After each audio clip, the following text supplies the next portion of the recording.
이 유전병을 지금 계속 얘기를 하고 이게 굉장히 큰 이슈인데 이거를 미리 말하지 않은 것도 이혼 사유가 되나요?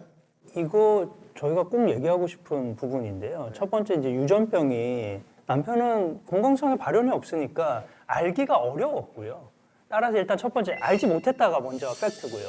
두 번째 알았다 치더라도 이 정도의 유전병으로는 이혼 사유가 되지 않는다 또는 혼인 취소 사유가 되지 않는다 이렇게 제가 말씀드릴 수 있습니다. 양 변호사님 어떻게 생각하세요? 네, 사실 그 유전병에도 여러 가지 종류가 있습니다. 그런데 그 결혼 생활을 유지하기 어려울 정도로 중대한 질환, 뭐 정신 질환이 될 수도 있고요. 그 정도의 유전병 질환을 속이고 결혼했다고 하면 그럴 때에는 혼인 취소 사유가 될 수는 있겠지만 사실 말씀하신 그 병력이 결혼 생활을 유지할 정도로 심각한 정도의 질병으로는 보이지 않기 때문에 알고도 이야기하지 않았다고 하더라도 취소 사유나 이혼 사유는 되지 않을 거라고 생각이 됩니다. 네, 대리인들의 의견이나 저의 의견이나 네, 거의 동일하게 볼 수 있을 것 같습니다. 그냥 조금 현실을 그냥 받아들였던 것 같아요. 이거는 뭐 어쩔 수가 없구나. 정말 고마웠어요. 정말 전문가분들이 딱 아니라고 딱 픽스를 지어준 거니까 이제는 그래도 그 굴레에서 조금 벗어날 수 있겠다라는 생각도 했던 것 같아요. 저희가 재산분할하고 양육권부터 좀 빠르게 말씀을 좀 드려보겠습니다. 재산분할 아파트가 있고요, 보면. 근데 그때 이제 처음에 초기 자금에서 그걸 시댁에서 도와줬고요. 인테리어 비용을 원 정도를 했어요.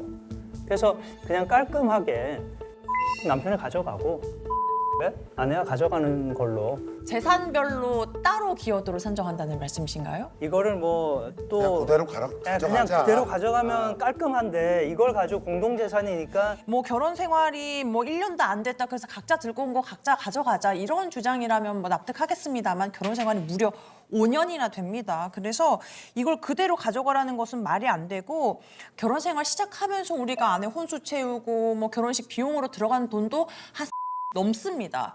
혼수요? 네. 그 가전제품 가전제품하고. 그거는 뭐 그냥 가져가는 가전제품 가져가시면 돼요. 다 가져가라. 이혼할 의사가 0%인데 왜 저렇게 신나서 얘기를 하지? 약간 이런 생각이 많이 들었고 그러니까 화가 난다기보다 그냥 어이가 없었다고 해야 할까요? 그랬던 것 같습니다. 아니 남편이 들고 온 건 그대로 가져오고 우리는 혼수 가져오라고 하면 저희는 혼수는 감가가 매우 큽니다. 그래서 그대로 저희는 뭐 아파트랑 현금 재산 있는 거 다 합해가지고 기여도로 나누는 게 타당하다고 보기 때문에 네네. 그러면은 어느 정도 그러면 네, 저희는 받으면은 좋을까요? 네. 또 궁금한 게 이제 생활비 자체도 이제 남편이 안 줬을 때도 제가 부담을 했었는데 네. 이런 것도 다 함께 산정이 될 수 있는 건지 그런 부분도 종합적으로 고려해서 네. 30%가 유력하지 않을까 싶어요. 결혼 생활이 좀 5년이라서 아주 긴 편에 속하지는 않고요. 네, 생각보다 퍼센테이지가 많이 작긴 하네요. 기여도는 35% 정도. 그것까지는 네, 양보하겠습니다. 아, 네. 그래요. 네, 이제 중요한 양육권은 어떻게 하실 건가요? 양육권은 저희 남편분도 양육권을 주장하고 있는 상황입니다. 네, 사실 저희도 양육권을 주장하고 있는데요. 그렇습니까? 직장 생활 당연히 하시니까 주 양육을 아내분이 하신 건 맞는데 오히려 남편분이 사실은 퇴근하고 나서 진짜 양육을 열심히 했어요.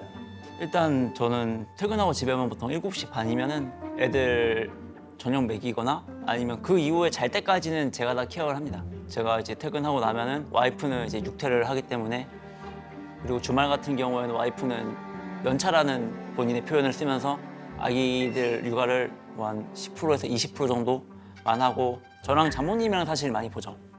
그러면 아빠가 양육을 하게 되면 평소에는 누가 아이를 돌볼 건데요? 저희 본가 쪽에서 도움을 주실 수 있고 제가 뭐 회사 간 동안에는 저희 어머님이 도와주시고 그 제가 퇴근해서는 이제 제가 보고 제가 보기엔 그건 억지 같아요. 내가 무조건 데려가야겠다라는 억지인데 사실 어머니는 많이 힘들어하세요. 그렇기 때문에 그거는 본인이 그냥 아이의 친권이랑 양육권을 가져가기 위해서 그냥 주장하는 억지라고 생각을 했어요. 아이들이 아직 어립니다. 엄마의 손길이 필요한 나이라고 보이기 때문에 가장 많이 시간을 보내는 낮 시간에 주 양육자인 엄마가 곁에 있는 게 너무나 좋을 것 같습니다. 근데 엄마가 만약에 양육자가 된다면 엄마도 경제활동을 하실 예정이지 않나요? 저는 사실 중국과 졸업했기 때문에 자택에서 할 수 있는 일이 상당히 많습니다. 번역이라든지 뭐 그런 일을 프리랜서로 할 수 있는 상황인 거고요. 그런 부분에 있어서 남편은 또 영업직이기 때문에 무조건 나가야 되는 상황인 거고 저랑은 좀 상황이 다르다고 생각이 들어요. 아니 근데 그러면은 네. 그렇다면 지금 약간 좀 의문인 게 네.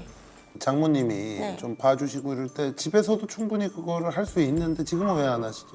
지금 이 일에 대해서는 지금 제가 다른 일을 준비하고 있는 실정이거든요. 그러니까 번역 같은 경우는 좀 약간 가성비가 안 나온다고 할까요? 지금 추후에 이제 아이들 양육을 하면서 나중에 사교육까지 생각을 하면서 당장에 할 수 있는 일은 그 일이지만 그거 내가 네. 저기 네. 엊그저께도 내가 저기 우리 진주 씨한테 얘기했잖아요. 우리가 물어본 거에 네. 이제 맞는 얘기를 답을 해야 되는데 우리 다시 정정해서 말씀드리겠습니다. 그러면. 그 진주 씨 그걸 같이 좀 얘기해 주세요. 그러니까 경찰서에서 보면 뭐 중국인 범죄자 통역 네. 이런 거 하실 수 있잖아요. 그거는 제가 볼 때 가성비가 상당히 있을 것 같은데. 네, 맞습니다. 아내분의 그러면 직장 생활하는 거는 아내분의 의사는 어떨 것 같아요? 사법통역사라는 자격증이 있어요. 범죄도시 같은 거 보면 옆에서 이렇게 통역해주는 그런 분들 있잖아요. 오. 그런 중국어를 좀 잘해가지고 이거 왜 사장 시키시는 거예요, 이거를? 이거를 이제 이 큰 능력을? 저도 많이 말해봤는데 네, 그게 말해봤는데. 사법통역사가 그 범죄에 저지르신 분들 옆에서 통역을 해주는 거잖아요. 네. 위험하다. 범죄자 옆에 있으니까. 근데 무슨 경찰이랑 같이 있지 않냐라고 말을 해도 저쪽에 경찰 쪽에 앉아 계시면 되잖아. 그것까지 제가 정확히 모르겠는데 하여튼 아니 저희가 양육과 관련해서 우려하는 것들이 그런 거예요. 그러니까 경제 활동을 하셔야 되긴 하잖아요. 네, 그런 거 근데 경찰서 가는 거 자체가 무섭다고 안 하시고 뭐 이런 경우가 있다라고 하는데 그렇게 되면 사실은 자녀 양육과 관련된 책임이나 이런 것들을 다 한다라고 저희가 보기가 어렵다는 거예요. 신뢰하기가. 그 경찰서 가기 무섭다는 거는 어떻게 들으신 건지는 그거는 제가 길 모르겠습니다만 지나가다 들었는데 아니에요? 근데 남편한테는 저기 위험해서 안 가겠다라고 한 적이 있어요? 그 얘기? 그런 얘기를 한 적은 없고요. 없어요? 절 결단코 없고요. 오케이. 한 적 있어요. 저 엇갈리네. 아니요, 비슷한 그게 이야기 한 적 아닙니다. 있어요? 그게 아닙니다. 경찰서 조서를 받으러 갔을 때 기가 빨린다 이 얘기를 했을 뿐이고 저는 그러니까 들었는데 가면은 이제 범죄를 저지르신 분들이 계시니까 기가 빨린다고 표현을 했을 뿐이지 네, 뭐 기가 빨린다로 이거 수정할 기가 빨려서 네. 힘들다는 네. 부정적인 기가 표현을 빨려서 하긴 무서워서 하셨어요? 무서웠다. 요거는 제가 좀 참고로 말씀드리면 우리 진주 씨가 굉장히 좀 옳고 그름에 대해서 명명백백하게 밝히는 걸 좋아하시고 오늘 또 조심해야 아주 되겠네요. 그리고 조심하셔야 되고 조심해야 그다음에 되겠네, 제가. 명명백백하게 다 밝혀야 되니까 네. 그건 지금 만약에 혼인 생활을 이어가더라도 할 수 있는 거겠네요. 네, 맞습니다. 어. 그건 경찰서뿐만 아니라 검찰에 가기 위해서 제가 사실 따눴던 게 맞거든요. 왜냐하면 검찰이 페이가 더 높습니다. 페이가 높아서 네. 그쪽으로 페이 더 높은 쪽으로 알아보려고 그랬구나. 네. 재판 쪽이 아무래도 경찰서는 페이가 적어서 시간당 검찰로 아예. 금액이 2배 이상 차이가 납니다. 그렇게 많아요? 네. 그럼 그거를 하기 위해서 지금까지 조금 누르고 있었던 거네요, 그렇죠? 그건 아니고 또 아니에요? 임신과 출산을 하게 되면 아무래도 아이를 케어하기 힘든 상황이라고 판단이 들어서 제가 그거를 미리 따눴던 거고 그럼 이제는 이거는 아이들이 하셔야 16개월도 되니까. 17개월 됐기 네. 때문에 이제는 할 수 있습니다. 근데 그렇게 일을 나가거나 하시면 네. 지금은 그거는 재택을 할 수 있는 환경은 아니잖아요. 그 검찰로 환경은 가면. 아니고 그거는 이제 법원 재판 같은 경우는 매일매일 열리는 게 아니기 때문에 그걸 조정해서 갈 생각이었습니다. 네. 덧붙여서 말씀을 드리면은 시부모님이 봐주실 수 있다고 지금 주장하고 계시는데 사실 시부모님은 해외에 계십니다. 아니에요. 그럼 용인에 살아요? 예? 아니 해외에 계십니다. 3개월 나가 계시다가 한 달 한국에 들어오시고 그 한 달 동안은 한국에 계시는 거고 지금 시아버지님이 출국을 하셨던 상태고 3개월 동안 뭐 여행을 다니죠? 아니 아버지가 아프리카 쪽에서 일을 하셔가지고 어머니잖아요. 네, 어머니 지금 양육은. 한국에 계십니다. 양조가 어머니가 하셨고. 어머니 말씀. 거기에 대해서 다시 항변을 드리자면은 시어머니한테 잠깐 아이를 맡겼을 때 저희 엄마한테 하소연을 하면서 2주 봤는데 일주일에 3kg씩 빠져서 진짜 너무 힘들다.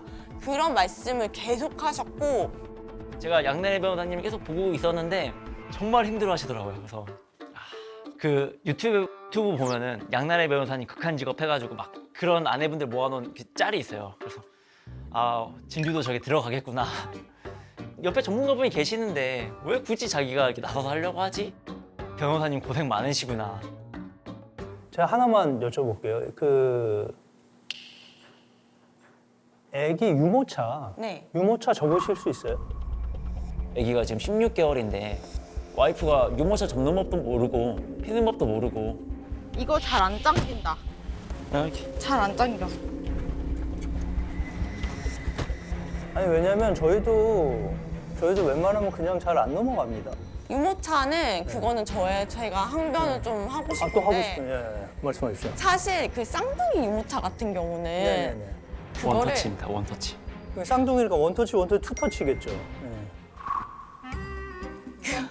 그거를 네. 사실 쓸 수 있는 날이 별로 없었고 제가 쓰는 전용 유모차가 있어요. 근데 쌍둥이 유모차는 어려워요 그게? 무게가 있어가지고 있어서. 무게가 있어서 제가 허리가 안 좋아가지고 그거 열고 닫는 게 힘들었다 뿐이지 아예 유모차를 못한다. 이거는 카시트는 카시트는 정말 저는 억울합니다. 그게 애들이 그날 두꺼운 점퍼를 입고 있어가지고 이게 안 다쳤었을 뿐이지 버클만 이렇게 툭 하면 되는 거를 그거를 못한다고 그렇게 얘기를 해버리면 저는 정말 이상한 사람이 되는 거거든요. 그날 아이들이 두꺼운 옷을 입고 있어서 안 다쳐서 이게 안 다친다. 아니 저 와, 남편 나 이렇게 어때 맞아요? 얘기했던 지금 겁니다. 얘기하시는 게 맞아요? 한여름에 나시티 입고 있을 때도 못했습니다. 아닙니다. 아닙니다. 지금 갖고 와도 되나요? 아닙니다. 유모차? 유모차 뭐? 안 가지고 왔습니다 오늘.